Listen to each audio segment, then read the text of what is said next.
नमस्कार. श्री स्वामी समर्थ. गावाकडचं जीवन आणि रेसिपी या यूट्यूब चॅनलमध्ये तुम्हा सर्वांचं अगदी मनापासून स्वागत. तर आज आहे गुढीपाडवा. गुढीपाडव्याच्या तुम्हा सर्वांना खूप खूप शुभेच्छा.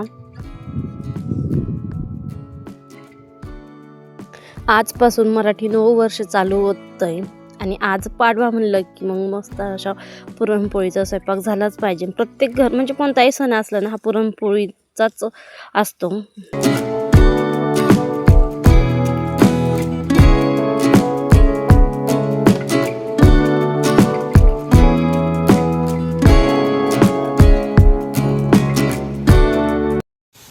आणि आम्हाला ना कुरडई भाजी झाली ना, खायला लय आवडतं. कशी झाली? चांगली झाली का? छान. अर्धा स्वयंपाक झाला होता माझा आणि आता ना गुढी उभारून घ्यायची होती. आणि गुढी ना दिवस उगवल्यावरती लगेच उभारून घेत असतात. पण आज थोडासा वेळ झालेला होता. अर्धा स्वयंपाक झाला होता आणि अर्धा बाकी होता. तेच म्हणलं आधी गुढी उभारून घ्यावा, गुढीची पूजा करून घ्यावा. आणि गुढीला ना 12 वाजायच्या आतच नैवेद्य दाखवला जात असतो. हे पहिल्यापासून आजीचं आईचं ऐकलेलं आहे. आणि आता इथं गुढी उभारायचं चाललेलं आहे.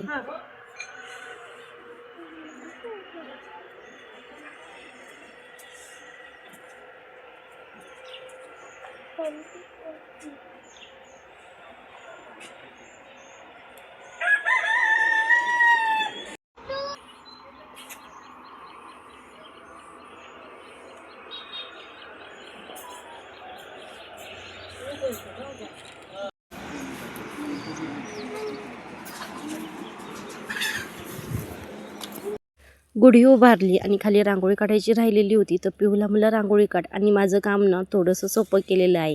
यांना ना रांगोळी काढायचं, छोट्या छोट्या गोष्टींमध्ये ना जे मी काम करायला लागायचं ते काम ह्या दोघी हाताखाली करीत असतात. अशा पद्धतीने मी गुढी उभारून घेतली. तर माझ्या ना पोळ्या करायच्या राहिल्या होत्या. बाकीचं सगळं काय बनवून झालेलं होतं. तरी ते गुळवणी बनवून झाली होती. पटपट जे लवकर उरकतं ना ते पटकन पूर्ण बनवून घेत असते. तर माझं दूध तापण झालं होतं, गुळवणी झाली, भात झाला, आमटी झाली, भजी, कुरड्या, पापड झालं. आणि मग नंतर पाट्यावरती ना पुरण वाटून आणलं. चाळणीत काय वाटता येत नाही मला, त्याच्यामुळे पाट्यावरतीच वाटीत असते मी. आणि इथे माझ्या पोळ्या बनवायचं झालेलं. आणि आज ना एवढ्या छान टंब पोळ्या फुगल्यात ना, एकदा फुटली नाही आहे. नाही इथे लाडूबाईला म्हणलं नैवेद्य भरून घे, गुढीला दाखव, देवाला, गाईला, तुळशी पुढं ठेव. आणि इथं भरायचं काम चाललेलं आहे. आणि ह्या दोघींना नेहमी मदत करीत असतात. त्यांना सांगन ना तसं ठेवतात त्या. आणि इथे वरचं चाललं होतं मला मोबाईल. आणि जे निवेदावरती ठेवलं ना भजी कुरडई तेच त्याला खायचं असतं. त्याला प्लेटीत दिलं ना नाही, मग त्याच्यावर ठेवलं ना ते पटकन उचलायचं आणि खायचा. असा होता खोडीचा वरद. आणि मग मी त्या अशा मोठमोठ्या पोळ्या बनवून घेतलेल्या आहे. आणि एकदम अशा टम फुगलेल्या.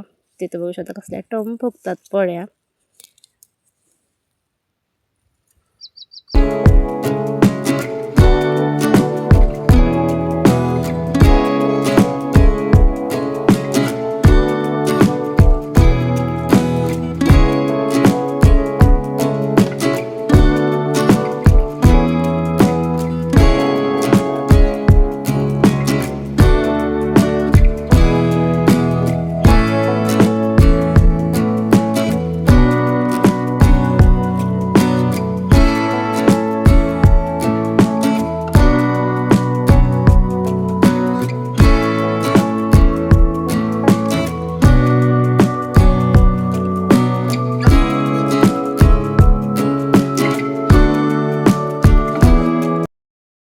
एखादी गोष्ट जर आपल्या मनासारखी झाली ना, त्याचा आनंद सांगण्याजोगा नसतो, द्विगुणात असतो. तसंच आज झालं माझ्या बाबतीत. कारण की आज ना माझ्या एवढ्या पोळ्या भारी छान फुगल्या. प्रत्येक पोळी फुगली, एकसुद्धा पोळी फुटली नाही. नाही तर इतर वेळेस ना पोळ्या फुटायच्या किंवा फुगत नसायच्या. आज ना परफेक्ट अशा पोळ्या झाल्या आणि त्याचा आनंद काही माझा वेगळाच होता. आणि मग आता पोळी शेवटची भाजून घेते मी. तोपर्यंत मी असं किचनवरचा पसारा आवरून घेत असते. तर पुरण थोडंसं शिल्लक ठेवलेलं आहे संध्याकाळी बनवण्यासाठी. फक्त सकाळ आणि दुपारसाठीच बनवले. संध्याकाळी गरम गरम पोळ्या खायला. लाडूबाईने असं ताटात ठेवले.